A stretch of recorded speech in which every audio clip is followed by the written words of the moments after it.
Hello and welcome to Street Smart Mods. My name is Joe and I'm addicted to flat four engines, from Volkswagen to Hondas to apparently Subarus.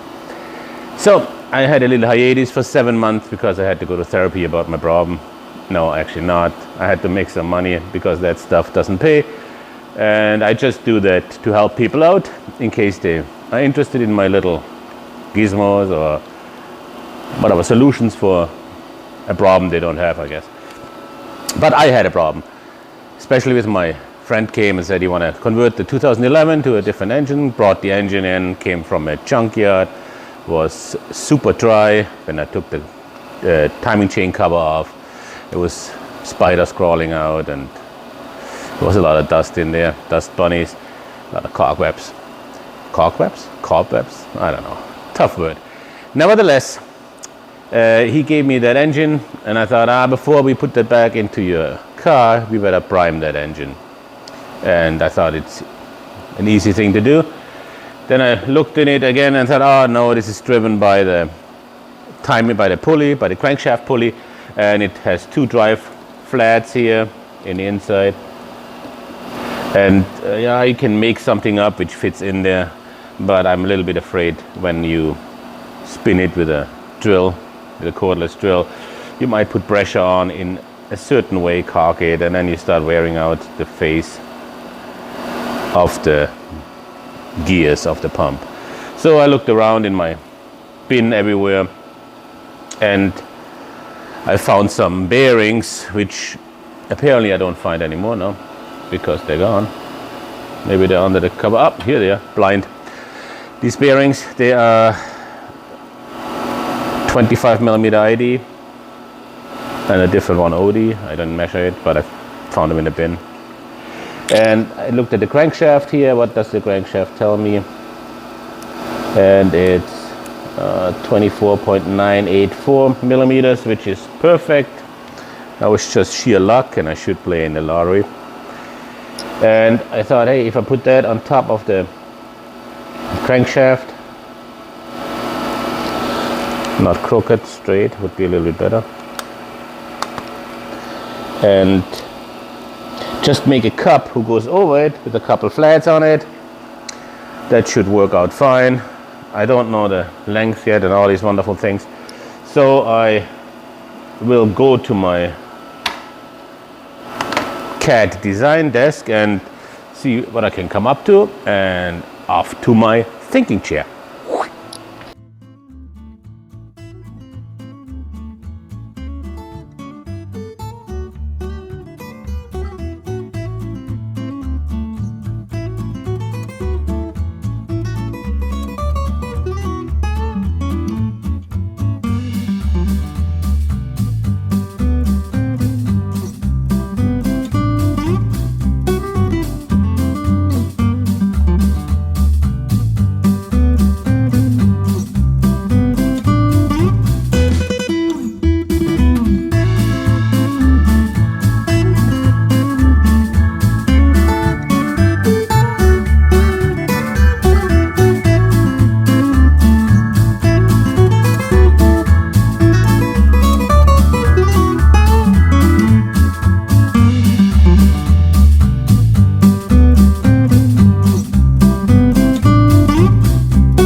Man, running, not good. Ah, now the dog comes. Let's do it again. I don't want to follow. Let's do it. Out of my way, Cody. I'm back. Made a part here. Just a little cup out of aluminum. Press the bearings in. They're tight. I have 2 dry flats here, which engage into the oil pump. And then I just take this one is a little bit shorter than I should have been. And then I can drive it probably with my drill. So let's see if the theory was right. Like always, find the right flat. Here it is. Put the bearings over the crankshaft. Oh. Air trapped. Oh, here you go. Let the air come out. It's just a perfect fit. Let's get the old Makita-roo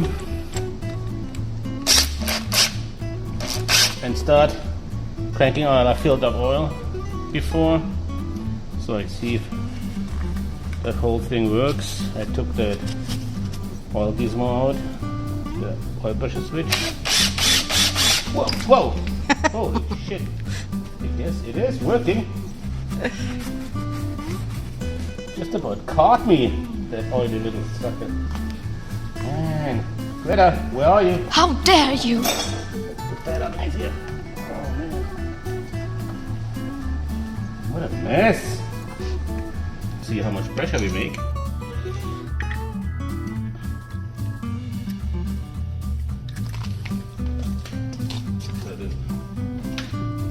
Industrial pressure gizmo here.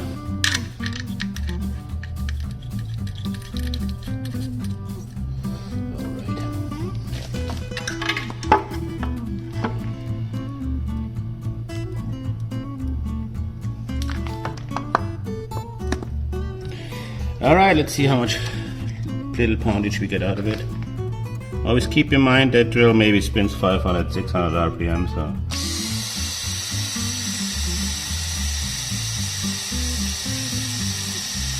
There's some air in the line.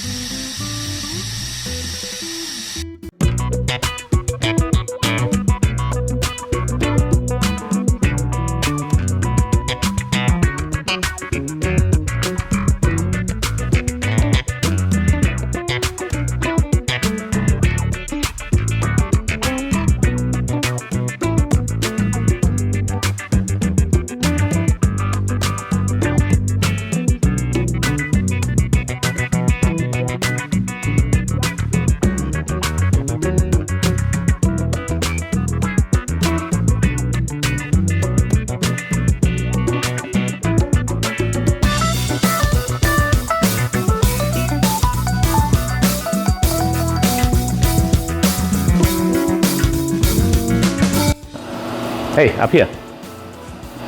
Dog hair. Yeah, it's good in the engine. Lubricated. So we found out oil pressure seemed to be really good. 32. That engine which I put together, that was weeks ago. Didn't have time. Have some really pressing deadlines for other things.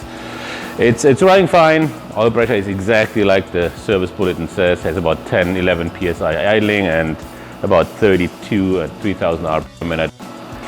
But just to recap, made that tool, as you can see, fits perfect on the crank. So it will drive the oil pump very straight, no binding, nothing will be happening. So bearings inside. If I had the need for that, maybe somebody else did. Maybe I said that already. So I'm pretty sure if anybody wants one of these tools or so, I can probably whip them up pretty quick and fairly cheap. If anything out there, or anybody out there wants one of them, it's no problem. Just let me know in the comments. And otherwise, I probably work again to make some money. And the next project, which should have been already a month ago, is my another flat 4. The addiction continues. That's the only reason I like that bike, because it's a flat 4, and that needs to be started. It was in the barn garage for 15 years or so, and that will be my next project, to work on that, make it run and make it lighter. After all, it's just about 600 pounds. It's a heavy bike, and I want to make it a little bit lighter, change some things around when I have time. So till then, hey, have a great weekend, afternoon, whatever you do. Just never forget the love for the flat 6s here, because they're awesome. Flat 6? Did I say flat 6? Flat 4. Don't forget the love for the flat 4.